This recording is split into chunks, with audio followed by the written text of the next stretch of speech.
Hi, Year 9. So today we are looking at the perimeter and area of composite shapes. So perimeter is the distance around the outside of a shape, and area is the amount of surface covered by the shape. And the word composite means like made up. So composite shapes are made up of different shapes, right?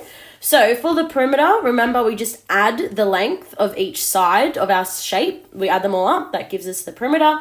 And then there's different area formulas depending on the area of the shape. Depending on the actual shape itself is what I was supposed to say. Okay, so the area of a rectangle is given by length times the width. Nice and easy.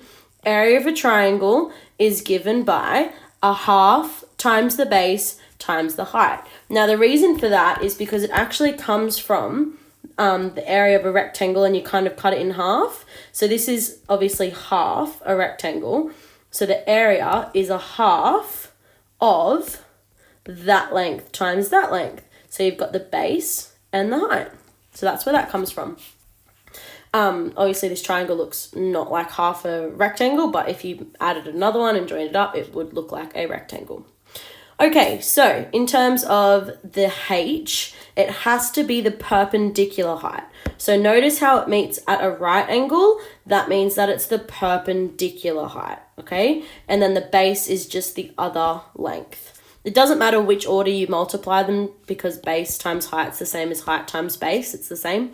But the easiest way to think about it is if one of these numbers is even, then it's just a half of that number times the other number. And I'll show you what I mean in a minute.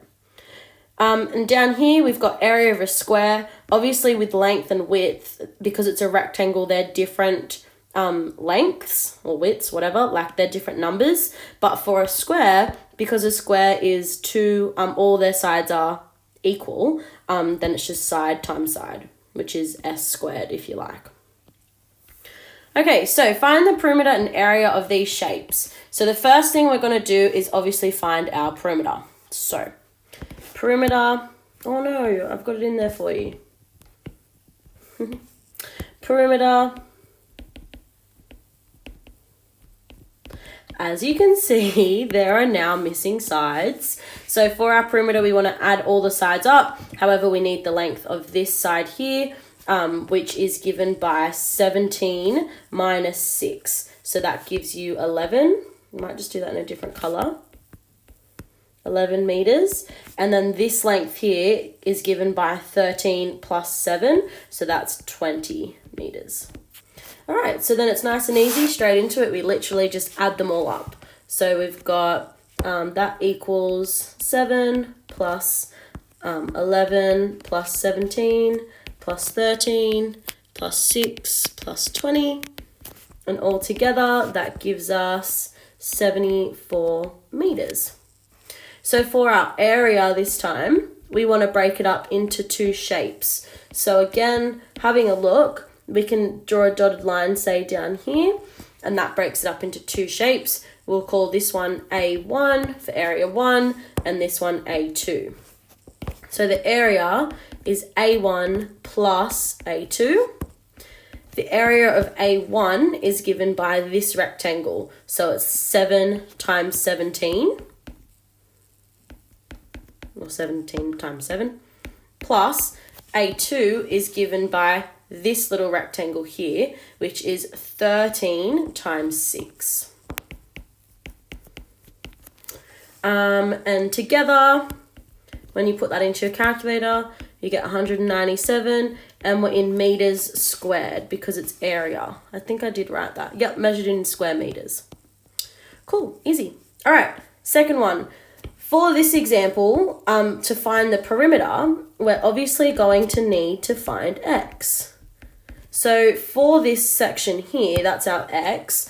The way that we find it is by thinking of Pythagoras' theorem. So you want to kind of cut this shape off again.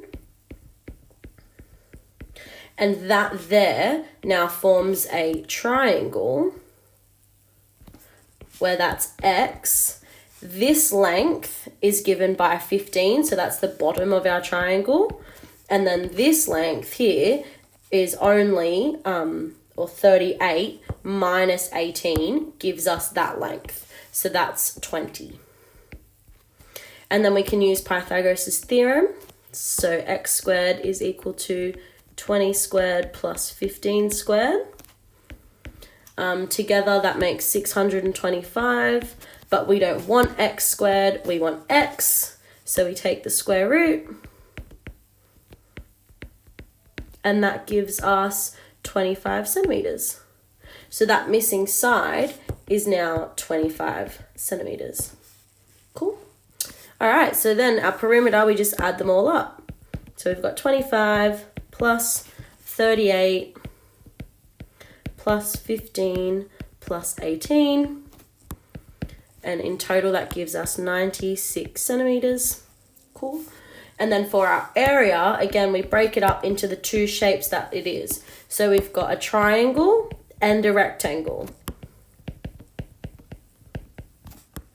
So for the area of our triangle, remember our formula is half times base times height. So we've got, that's our base, and that's going to be our height, right? Because this is technically, I probably should have drawn it in there for you, a right angle, which means that that is a right angle. So I definitely should have drawn that in for you, sorry. So now here we've got the area of our triangle is a half times, and this is what I meant, like, so this is our triangle pretty much that we're finding the area of.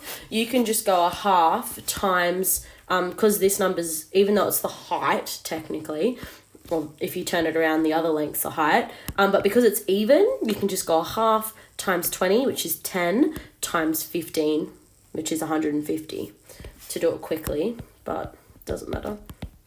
Okay, so that's the area of the triangle, and the area of the rectangle is now just 18 times the 15.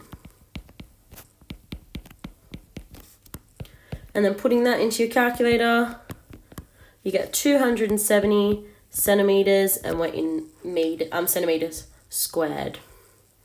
All right, I hope you can all appreciate how neatly I highlighted these shapes. You can see if I go very closely that I was a bit out of the line, but you're welcome. All right, guys, good luck.